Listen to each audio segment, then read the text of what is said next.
Hello, welcome back to another Annoyed Dad video. In today's video we are going to take a super simple overview of electric fencing.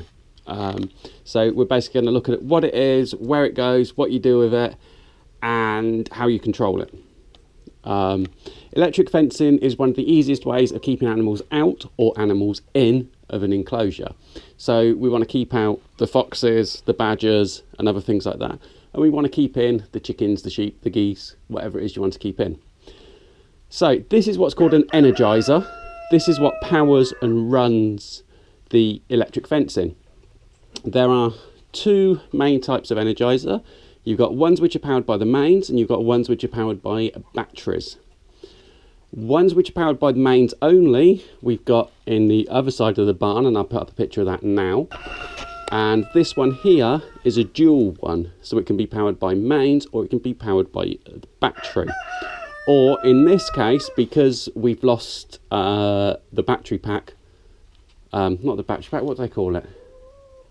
The pack that plugs in underneath, the adapter, we've lost that. So we've got it powered up through another one, which does enough volts to be able to go through where you would clip it onto a battery. But we are getting another battery for it soon.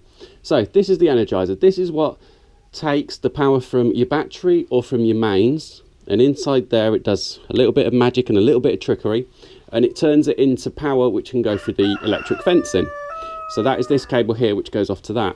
This other cable, this blue one, is one which goes down to the earth. So what we'll do now is we'll go outside and we'll have a look at where this goes down to the earth and where this goes down to the fence. Right, so as you can see here now, coming out of the barn, we've got the one which is going off to the fence and we've got one which is coming down to the earth.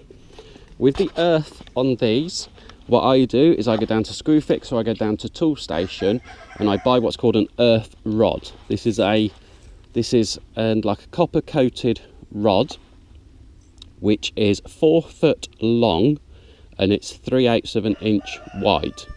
And what I do is I hammer that down into the earth here, and the earth which is coming off the energizer goes into it there.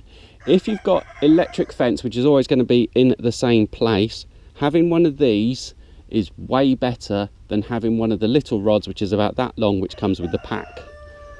Because what you're doing is between the fence and here is you're trying to create an electric circuit. If you remember back to school when you would have created the little circuit with a battery to power on a light bulb, that's exactly the same as what you're doing with the fencing, except here, rather than using wires all the way around, you're using the ground as part of the circuit. So when something touches onto the fence, it's going to go through them, through the ground, back to this, and then it's going to complete the circuit by going back to the energizer. That's how the circuit is made. So when you're in the middle of August and it's really, really dry, and the ground is really, really dry, that's why the power to these isn't normally as good as what it could be. But when it's really wet, the ground is nice and wet, they kick out a hell of a bang. So, right, that's where it comes down to the earth. Hope that makes sense. And then we've got the bit where it goes off to the fence. Let's go and take a look at that. And as you can see, this here is where it comes up to the fence. You can see where it's just wrapped around and it goes through like that.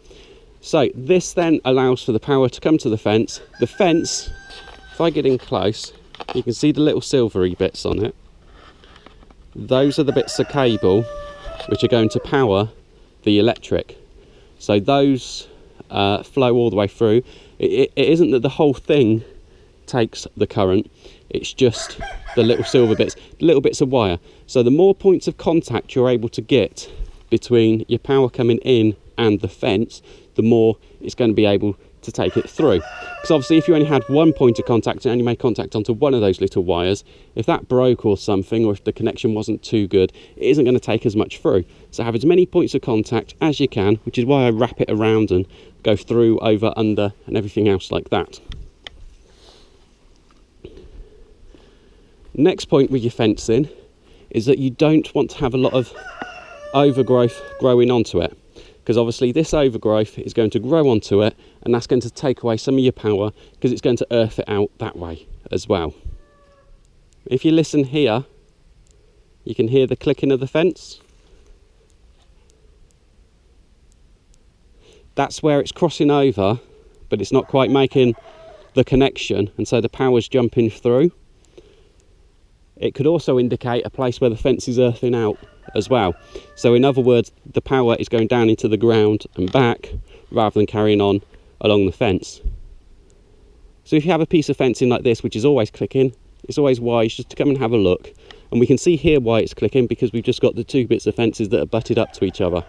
And a final point in our super quick, super simple overview of electric fencing is, if you ever want to make it so it is absolutely the best electric fencing going in the whole wide world, and anything that goes in it is going to get its I'm trying to think of how to say this without swearing, is going to get the shock of its life, that's probably the best way of putting it, then what you do is you run another wire, just an ordinary wire, like we got here for the fencing, this sort of thing, that wire there, you just run one of that adjacent to the fence. So if we imagine this stick is the wire, okay, you just run it like that up on some pegs or something, close to but not touching the fence, adjacent to it, and you just put earth rods at either end of it. That way anything comes along, it will go straight between the fence and the earth, and it will get the shock of its life. Okay, hope you enjoyed that super simple look at electric fencing. If you've got any questions, leave them down below. I try to answer them, I try my best. But otherwise, until the next video, thanks for watching, bye bye.